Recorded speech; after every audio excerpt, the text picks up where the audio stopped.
Pengakuan Kepala SPPG usai viral cuci ayam di tempat wudu dan WC masjid.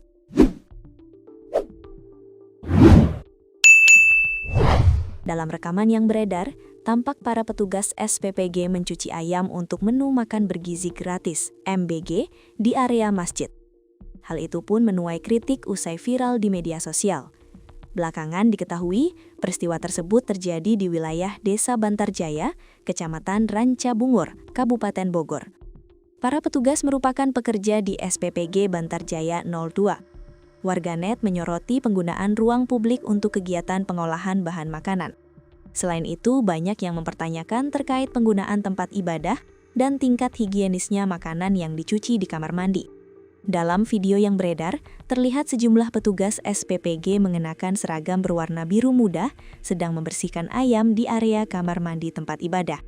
Diperkirakan lebih dari 7 orang petugas yang mencuci ayam di tempat wudhu hingga WC masjid tersebut.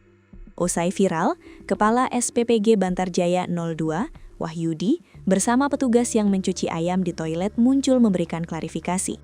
Menurut pengakuan Wahyudi, pihaknya sudah berkoordinasi dengan pengurus masjid dan RW setempat sebelum menggunakan sarana ibadah sebagai tempat untuk membersihkan bahan menu MBG. Ia mengaku sedang dalam kondisi terdesak hingga terpaksa mencuci ayam di toilet masjid. Kejadian tersebut terjadi dalam kondisi yang mendesak. Sebelumnya, kami telah berkoordinasi dan mendapatkan izin dari pihak RW serta DKM setempat, ujarnya, Rabu 18 Maret 2026. Pihaknya pun mengaku sudah memastikan tempat tersebut kembali bersih setelah selesai melakukan kegiatan mencuci ayam.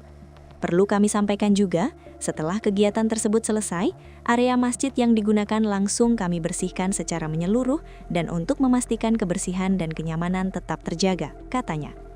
Pihaknya pun meminta maaf kepada pihak dan merasa tindakan mencuci ayam di kamar mandi tidak tepat.